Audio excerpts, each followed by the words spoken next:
The figure appears before the crisis, before the argument, before the fracture becomes visible. A man stands at the center of a city that believes in weight and consequence. He does not strain. He does not rule. He does not demand. Power rests on him like gravity that has chosen not to pull. In this world, strength exists without spectacle, authority without threat, dominance without hunger. It is an arrangement that feels almost procedural, like an old law everyone forgot they once agreed to follow. This is the original atmosphere that surrounds Superman. Not awe, not fear, stability. The sense that something vast is present and yet refuses to claim the space it could occupy. He does not expand. He contains. He does not build an empire. He becomes a fixed point around which everything else orbits. The city grows, argues, corrupts itself, redeems itself, all under the silent pressure of a being who could end every conflict and chooses not to. The power is not absent. It is disciplined into stillness. At first, the world accepts this arrangement because it wants to. A figure who can end violence without becoming violent feels like an answer to a question no one wants to ask out loud. What if power did not rot?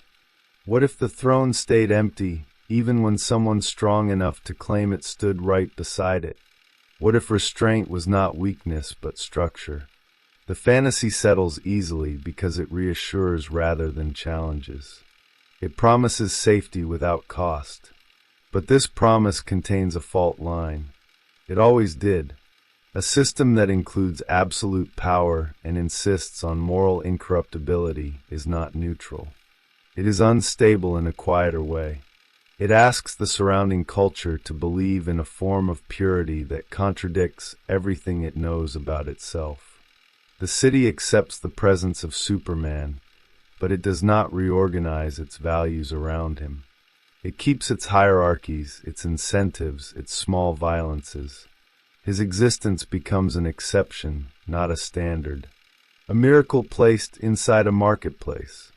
This is where disbelief begins, long before it becomes criticism. Not because Superman fails, but because the world around him does not change enough to justify his presence. His restraint exposes something uncomfortable. If power can exist without corruption, then corruption is no longer inevitable. It becomes chosen, and that implication is heavy. Cultures built on compromise do not like mirrors that show alternatives without demanding gratitude. So the story begins in quiet contradiction. A being of immense force occupies a landscape designed for struggle. He does not collapse the system. He does not cleanse it. He stabilizes it just enough for it to continue being itself. This creates a tension that is easy to miss because nothing explodes. The fracture lives in perception. The city looks at Superman and slowly stops seeing possibility. It starts seeing improbability, then fantasy, then naivety. Over time, the environment shifts, not in the narrative yet, but in the audience. The ground beneath the myth erodes as cultural memory fills with different images of power. Leaders who promise restraint and deliver domination. Institutions that claim neutrality while feeding on control. Visibility becomes currency. Strength becomes performative. Silence begins to look suspicious. A figure who refuses the crown starts to feel less noble and more evasive. The absence of ambition is no longer read as virtue. It is read as denial. Superman remains the same. That is the problem. His consistency becomes friction against a world that no longer believes consistency is possible. The myth does not evolve because it was never designed to. It was designed as an answer, not a question.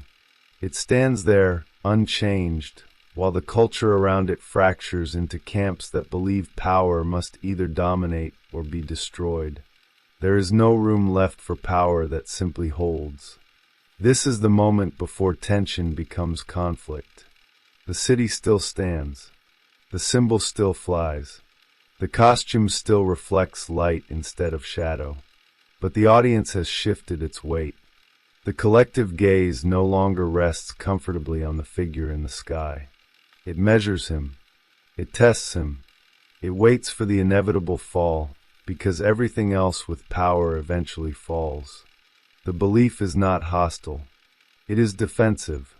If Superman can remain uncorrupted, then the rest of the world looks guilty by comparison. The myth senses this change even if it never speaks it. The silence around Superman thickens. What once felt like calm now feels like distance. What once felt like moral clarity now feels like refusal to engage. The same restraint that once reassured now provokes unease. Why does he not rule? Why does he not fix everything? Why does he stand above the arena and claim neutrality while violence continues below? These questions do not accuse him of evil. They accuse him of insufficiency. In a culture trained to equate power with intervention, restraint starts to resemble neglect. The throne remains empty, but the crowd begins to wonder if that emptiness is itself a form of control. The symbol does not change. The meaning does.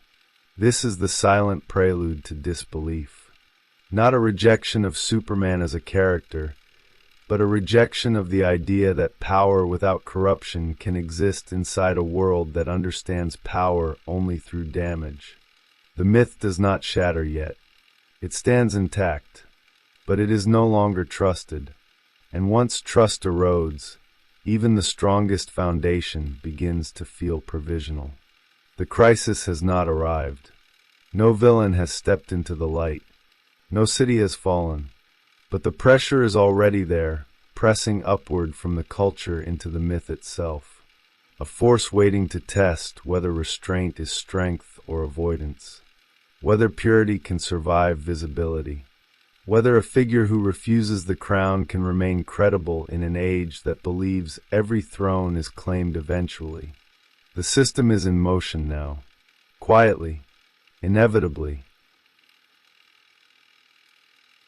Superman enters fiction not as a man who gains power, but as power that learns how to live among men. This inversion matters. His origin does not follow the familiar arc of desire frustrated into ambition. There is no hunger driving him upward, no lack demanding compensation.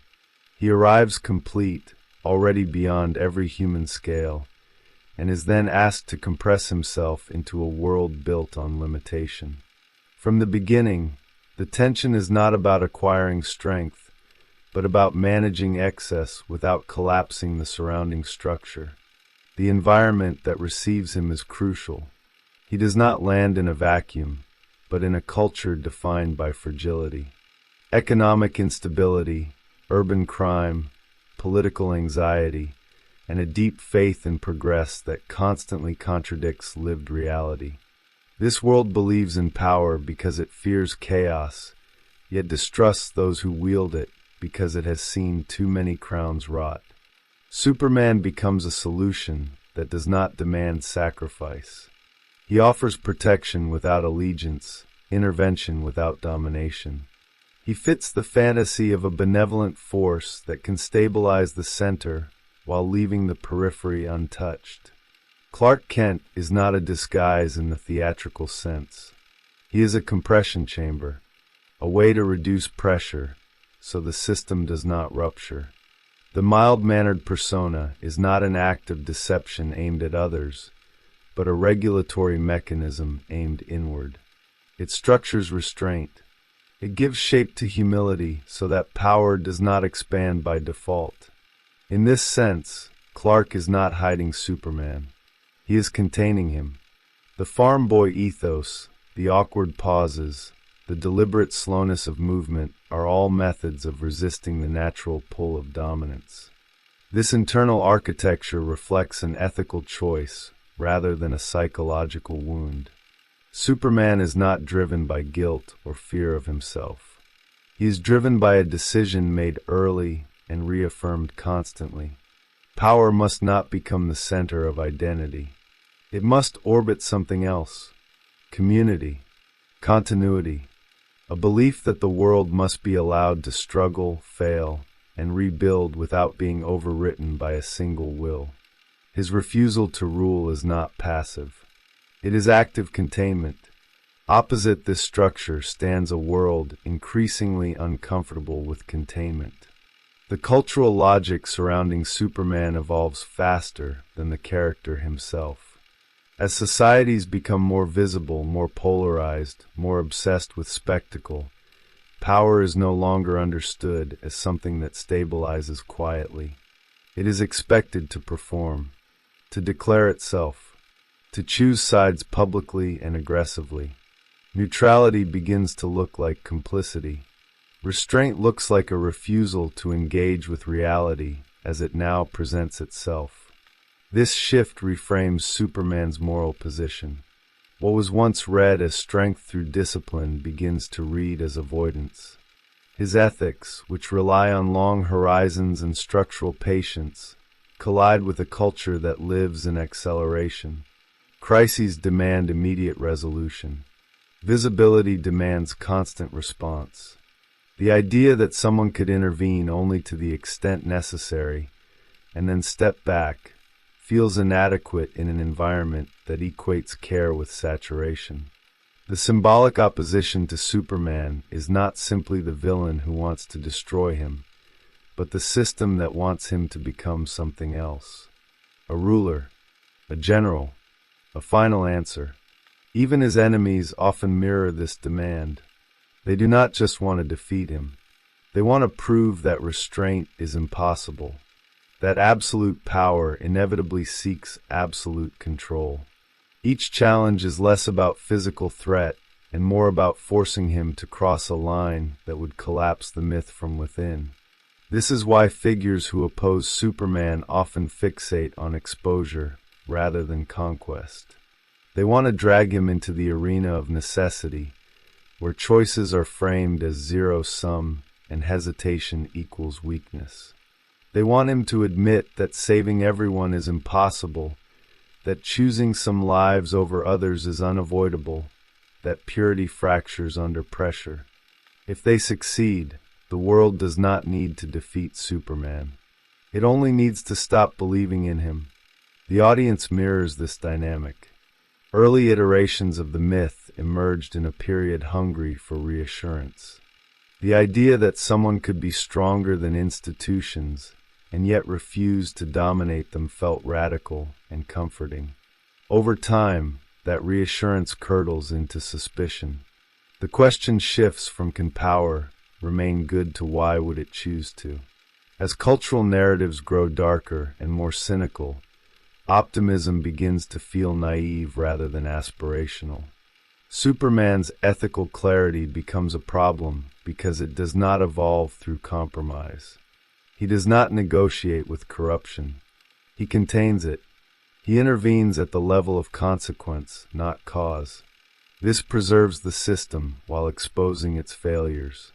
For a world that increasingly demands transformation rather than maintenance, this feels insufficient. The fantasy of total correction replaces the fantasy of moral restraint. Underneath this tension lies a deeper discomfort. Superman represents an internal standard that cannot be outsourced. If he can hold power without becoming corrupt, then corruption elsewhere cannot be blamed solely on circumstance.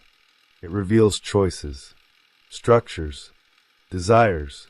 His presence removes the excuse that power itself is the poison. It suggests that what corrupts is the relationship to power, not power as such. This is an uncomfortable implication for cultures built on grievance. As a result, disbelief does not arise from narrative inconsistency, but from psychological resistance. The myth challenges the audience to imagine a self that could refuse domination, even when offered every justification to embrace it. That challenge grows heavier as real-world power becomes more opaque and less accountable. The gap between the symbol and lived experience widens until the symbol feels unreal. Superman stands at the center of this widening gap. not as a failure of writing, but as a stable axis in an unstable interpretive field. His refusal to change becomes a mirror held up to a culture that no longer trusts its own capacity for restraint. The foundations of the conflict are set here, not in a punch thrown or a city destroyed, but in a slow divergence between what the myth insists is possible and what the audience has learned to expect from power. The system is primed. The forces are aligned. What remains is movement. The conflict takes shape not through collapse, but through escalation of expectation. The world around Superman begins to lean on him in ways it never explicitly articulates.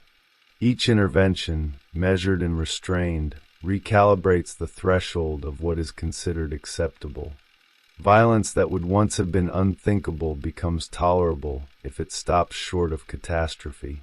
Institutions learn to defer responsibility. The presence of an invulnerable figure hovering above the system subtly alters the behavior of those below, not by command but by permission. This is the first structural shift. Superman does not rule, yet his existence reshapes the territory. The city becomes an arena with a safety net. Crime adapts. Power brokers calculate differently. Risk increases because consequence appears containable. The myth of restraint begins to produce unintended elasticity. When absolute force stands ready to correct excess, smaller excesses begin to feel survivable. The system stretches toward its limits, trusting that the center will hold. Superman responds as he always has, surgically, proportionally, without spectacle. He stops the fall without dismantling the building.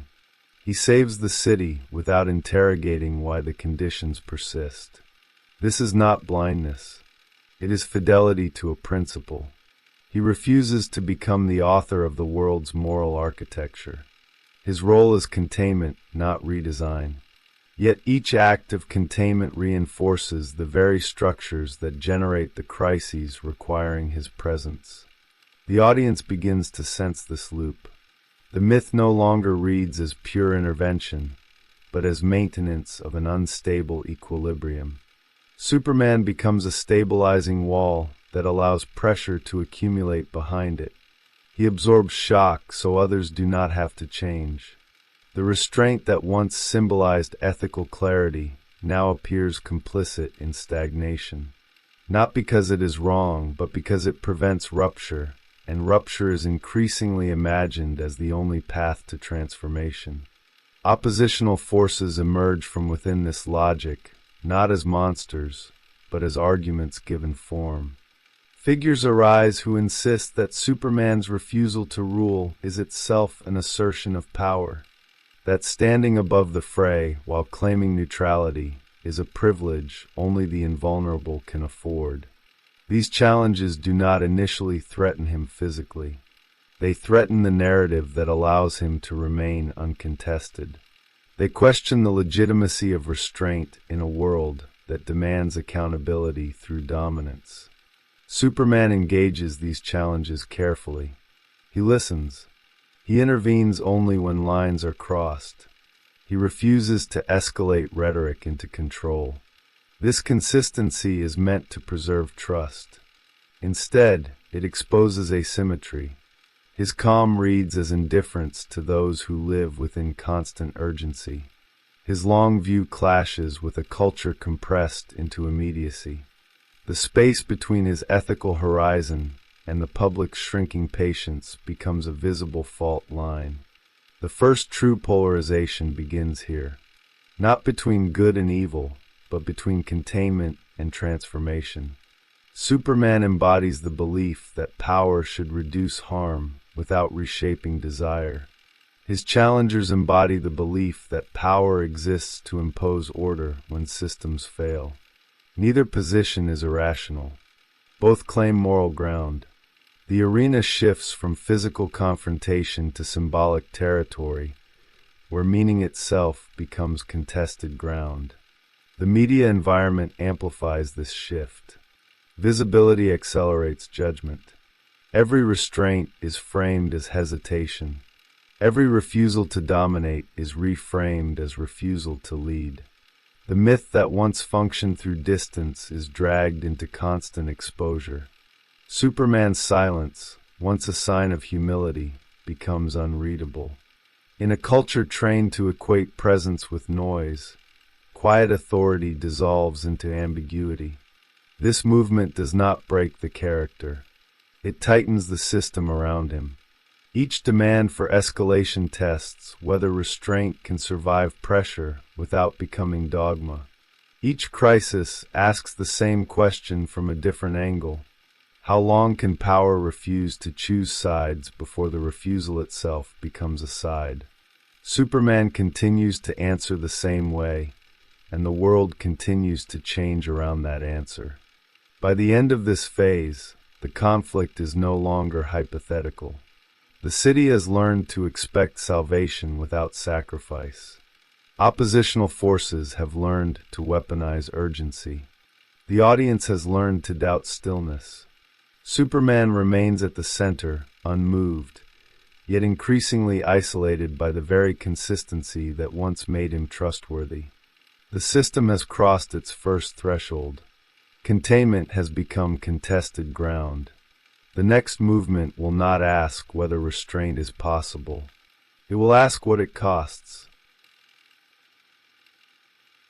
The second movement begins when pressure stops being external and starts reorganizing identity. Superman is no longer only responding to crises in the city.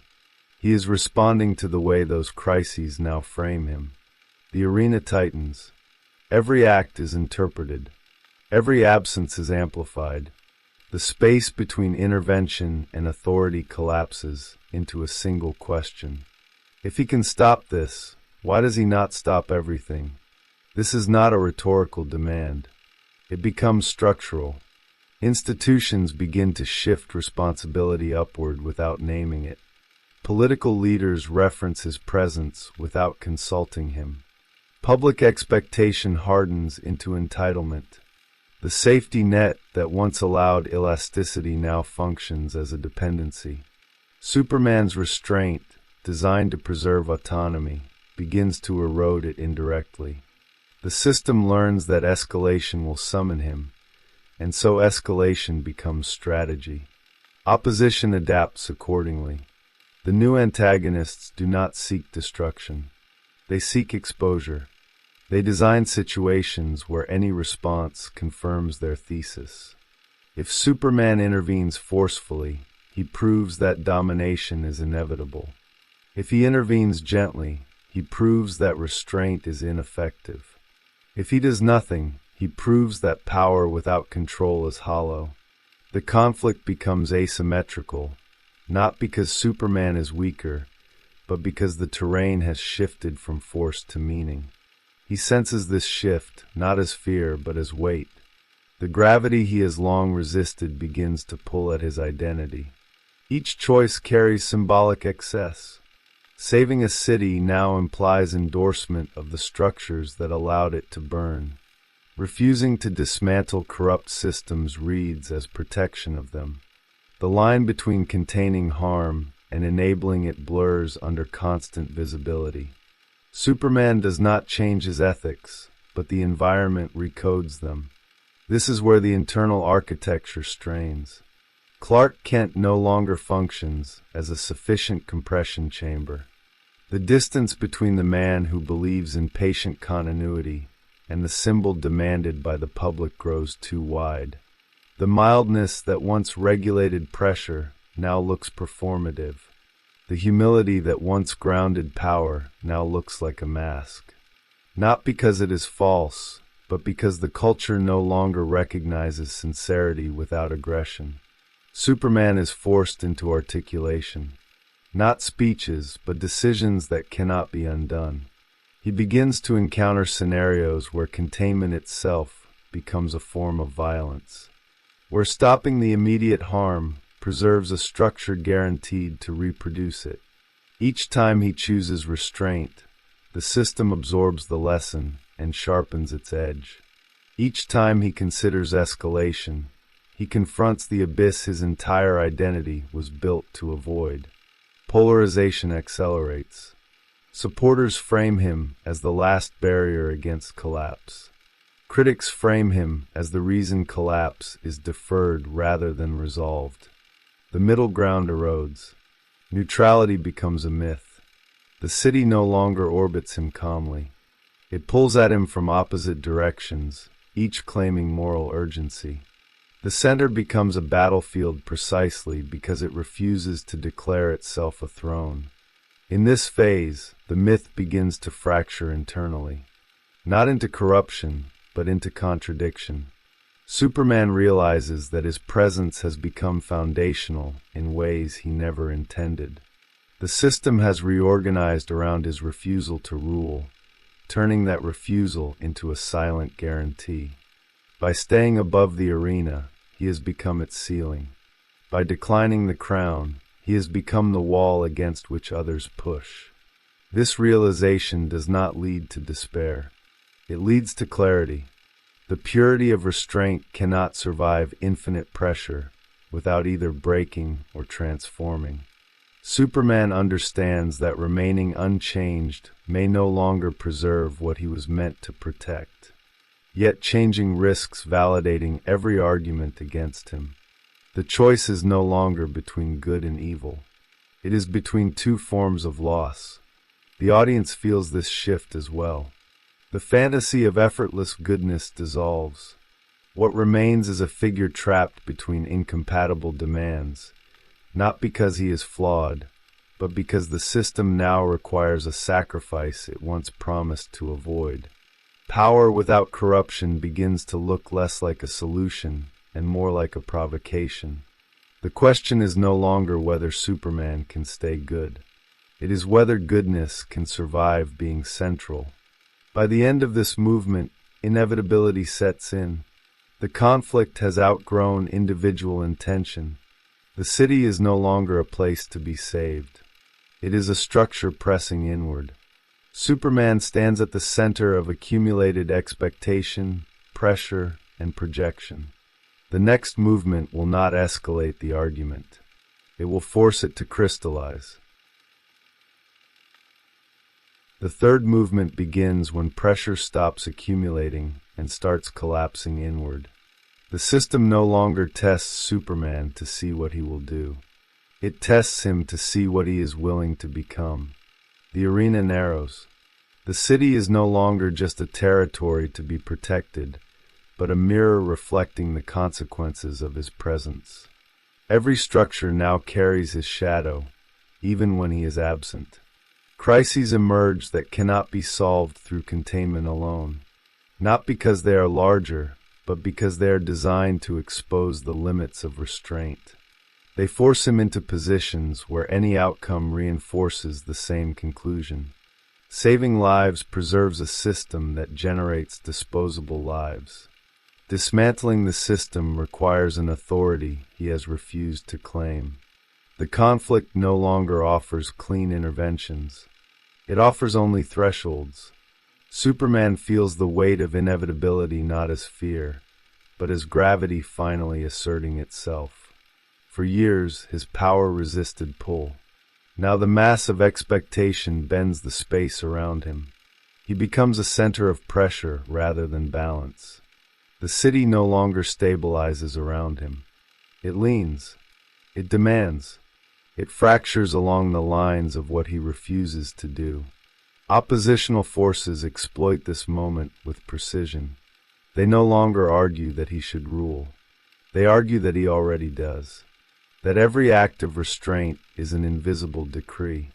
That every rescue is a selective judgment masked as neutrality. They frame him not as a tyrant, but as a silent emperor whose refusal to wear the crown makes his authority unaccountable. The accusation is subtle and devastating. Power without declaration becomes power without consent. Superman recognizes the trap. To accept the crown would confirm the fear that power always seeks domination. To continue refusing it would confirm the claim that domination can exist without acknowledgement. The system has maneuvered him into a position where legitimacy itself is unattainable. The myth of incorruptibility is no longer under attack from within him, but from the structure that surrounds him. At this stage, restraint ceases to be read as virtue and becomes read as rigidity. His consistency, once grounding, now feels unresponsive. The culture has shifted from fearing power to demanding it be visible, accountable, and aligned. Superman offers accountability through action rather than control, but action without ownership no longer satisfies. The age of ambiguity has ended. Everything must declare its allegiance. This is where disbelief hardens.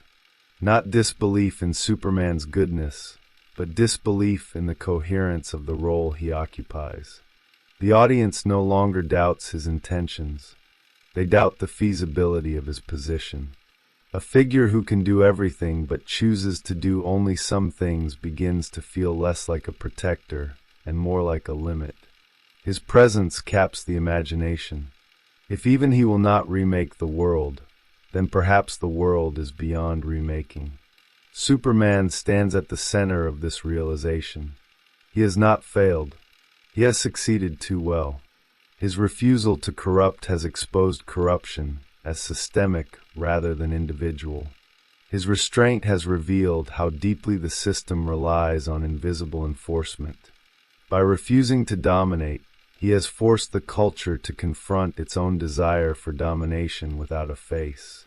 The pressure reaches a point where movement becomes unavoidable.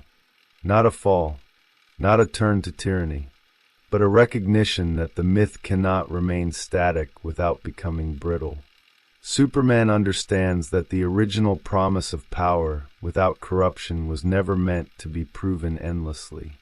It was meant to function as a horizon, not a fixture, a direction for power, not a permanent solution. Yet the system does not grant him the luxury of symbolic retreat. The world wants resolution.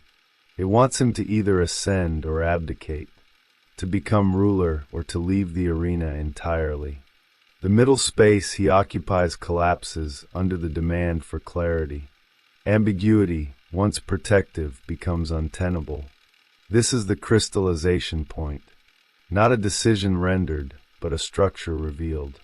Power without corruption is shown to be possible only under specific conditions.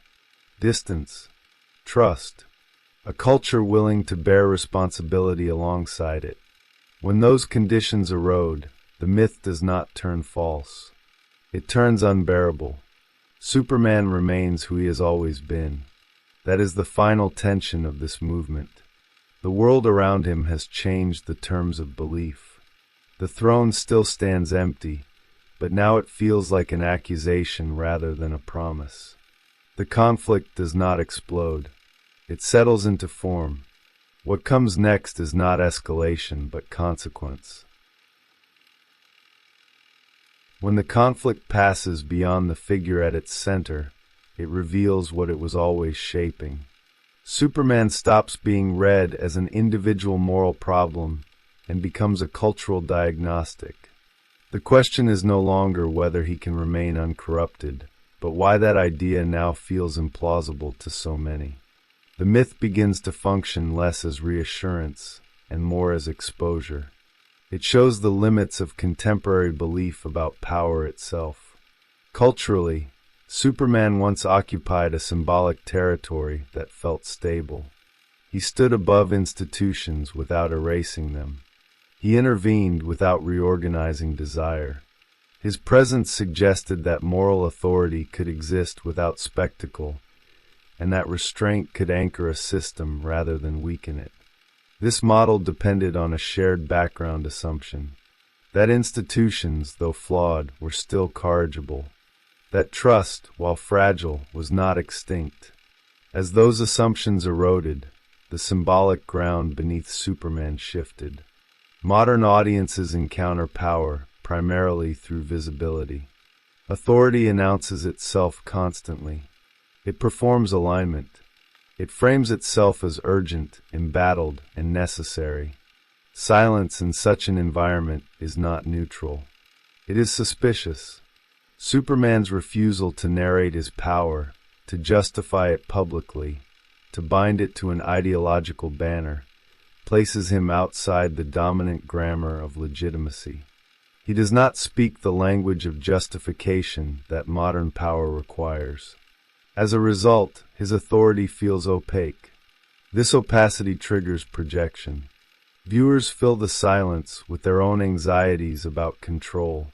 Some see in him the fantasy of a guardian who could end disorder if only he chose to. Others see the threat of an unaccountable force that refuses oversight. The same restraint supports opposite readings, depending on the observer's relationship to power.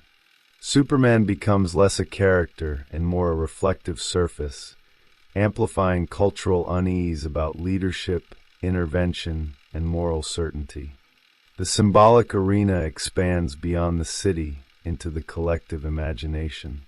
Superman's continued incorruptibility begins to feel unrealistic not because it contradicts human psychology, but because it contradicts historical memory. Cultures saturated with examples of idealism, curdling into domination, grow defensive against narratives that promise exception. The myth triggers a reflexive skepticism. If every system eventually fails, then a figure who does not fail must be hiding something, or must exist outside reality altogether. This skepticism is intensified by media saturation. Superman is not encountered as a distant legend, but as an endlessly circulated image. Each appearance demands interpretation. Each restraint is replayed, dissected, reframed. The myth is no longer protected by distance. It is flattened into content. In this environment, symbols do not mature slowly. They are consumed rapidly. Power that does not escalate struggles to retain attention. Restraint does not trend. As a result, Superman's symbolic function in popular culture fragments. He is alternately framed as obsolete, naive, or secretly authoritarian. Stories begin to orbit around proving that he must break, must rule, or must be removed. These narratives are not about Superman losing his way. They are about audiences needing confirmation that power always does. The myth is pressured to conform to a worldview in which innocence is unsustainable. This pressure reveals a deeper cultural shift. The idea of moral absolutes gives way to negotiated ethics. Certainty becomes suspect. Long horizons shrink into crisis cycles. Superman's ethics operate on a scale that assumes continuity across generations. Modern culture often operates on urgency measured in moments. The mismatch produces discomfort. His patience reads as detachment. His faith in gradual change reads as denial of pain. Symbolically, Superman occupies the center of a city that increasingly resembles an arena without walls. Conflict spills everywhere. Boundaries blur. The distinction between protector and ruler becomes harder to maintain. In such a landscape, figures who refuse to choose sides are seen as failing to recognize reality. Superman's insistence on remaining above the fray feels increasingly incompatible with a culture that demands visible allegiance. This does not make him irrelevant. It makes him radioactive. His presence destabilizes narratives that rely on the inevitability of corruption. By continuing to exist as an unbroken symbol, he exposes how much modern storytelling depends on collapse. The popularity of corrupted heroes, fallen idols, and compromised saviors reflects a need to normalize disillusionment. Superman resists this normalization. He stands as an unresolved contradiction. The cultural reaction is not uniform rejection, but polarization. Some cling to Superman precisely because he represents a refusal to surrender moral ground. Others reject him because he refuses to mirror their experience of power as predatory. The myth splits audiences into camps defined by their tolerance for restraint. The figure becomes a site of symbolic struggle rather than consensus. This struggle extends into debates about agency and responsibility. Superman's power foregrounds a question that modern culture often avoids. If one could stop injustice without becoming unjust, would one be obligated to do so fully? His partial intervention suggests that total correction may itself be a form of violence. This challenges the growing belief that forceful solutions are morally justified by the scale of harm they seek to address. In this way, Superman functions as a counterweight to escalation narratives. He embodies the idea that some lines should not be crossed even in pursuit of good outcomes. As cultural appetite for decisive action increases, this boundary becomes provocative. The myth refuses to validate impatience.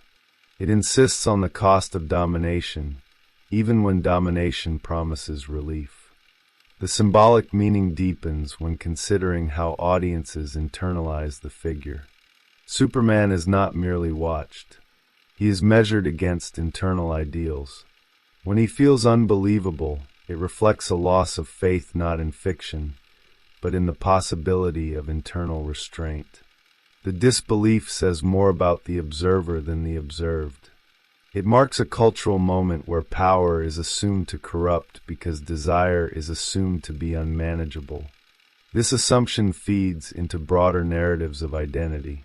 If power always reveals the worst in those who hold it, then virtue becomes performative at best. Superman's refusal to perform corruption disrupts this logic. He does not offer redemption through confession or spectacle. He offers continuity through discipline.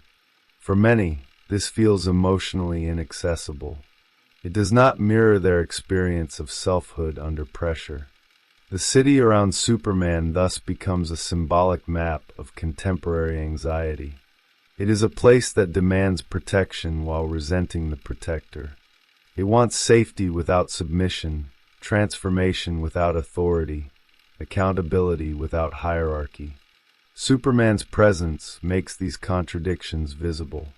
He cannot satisfy them because they are incompatible. His myth becomes a site where these tensions collide without resolution. In cultural terms, this is his enduring function, not to reassure, but to reveal. Not to dominate narratives, but to expose the conditions under which narratives demand domination. Superman does not fail to evolve with the times. He remains constant, so the times can be seen changing around him. His incorruptibility becomes a measuring instrument rather than a moral lesson. The discomfort he generates is therefore productive. It forces a confrontation with collective expectations of power. Do we want guardians or rulers? Do we believe restraint is strength or evasion? Do we still trust continuity, or do we require rupture to feel progress? Superman does not answer these questions. He keeps them alive. By transcending individual storylines, the conflict embeds itself in the cultural unconscious. Each new interpretation becomes a negotiation with the same symbolic problem: how to imagine power that does not collapse into domination. The persistence of this problem explains why Superman remains culturally unavoidable even when he is contested. The myth endures not because it resolves doubt, but because it crystallizes it. In this sense, Superman is less a hero than a structural anomaly, a figure who refuses to conform to the dominant trajectories of power narratives. His incorruptibility is not a claim about reality, but a challenge to it. The culture's struggle with believing in him reveals how deeply corruption has been naturalized as a feature of strength. The impact is cumulative. Each generation reads the myth differently, projecting its own anxieties onto the same stable figure. The disbelief grows louder not because Superman weakens, but because the symbolic cost of believing in restraint increases. What once felt aspirational now feels accusatory. The myth remains intact, but its meaning sharpens. This is the cultural weight Superman carries into the final stage of the conflict. He is no longer just a character in a story. He is a persistent question lodged in the imagination, one that refuses to be resolved, precisely because resolving it would require a different relationship to power than the one the culture currently inhabits. What remains after the conflict is not a conclusion, but a residue. Superman does not fall. He does not ascend. He remains, and that persistence becomes the final pressure point of the myth. The system around him stabilizes into a new configuration, one that no longer expects innocence, but continues to orbit it. The conflict does not dissolve. It sediments into assumption. The legacy of Superman is not found in victory or failure, but in endurance under misinterpretation. He survives not because the culture believes in him, but because it cannot fully discard what he represents. Power without corruption becomes less a model to emulate and more a limit case, a boundary that defines how far belief can stretch before it breaks. He marks the edge of what is considered psychologically credible. In this aftermath, Superman's incorruptibility is no longer experienced as comfort. It is experienced as friction, a reminder of an ethical orientation that feels increasingly out of step with lived reality. The myth no longer promises rescue. It offers contrast. Against a landscape saturated with compromised figures, his steadiness exposes the cost of normalizing collapse. He does not accuse. He stands. The city continues to function, but differently. The presence of Superman no longer organizes behavior through trust. It organizes it through tension.